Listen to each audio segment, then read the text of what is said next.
What is being called a case of self-defense. A woman charged in a West Toledo shooting last fall has been found not guilty by a jury. And tonight, we've got the police body cam footage from the scene. Michael Sandlin, he joins us outside the Lucas County Courthouse downtown. Michael, what led up to the moments before the video?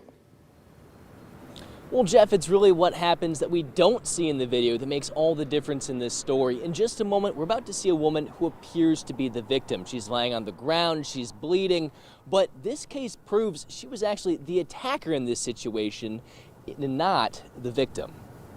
Ma'am. 220, looks like a good shooting. You got a chest seal. Yeah. Ma'am. Can you hear me? Can you hear me? Okay. A woman pouring blood from her chest. Police rushing to keep her alive. Looking only at the video, you can see why the shooter, Lashawn Dobbins, was charged with felonious assault the evening of September 10th. But her attorney, Jake Sadalek, says context is critical. From the beginning, Dobbins was clear she was acting in self-defense. It's been Mrs. Dobbins' unwavering contention that two individuals approached her parked car.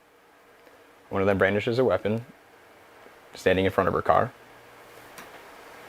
And before she knows it, the other assailant, the alleged victim, comes from behind, sticks her hand through the open window and maces Mrs. Dobbins. Miss Dobbins blindly shot in self-defense. I mean, she thought she had been shot. Sadalek says Dobbins did everything right in the aftermath, too. After washing the mace out of her eyes, she called 911 right away. And that can of mace she was attacked with was still next to her when police arrived. But with no video of the attack and no eyewitnesses, Sadalek says it was an uphill battle to prove her innocence. Dobbins spent months of her life behind bars while the case went through the court system.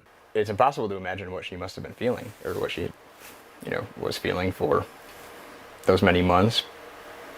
But it had to have been misery.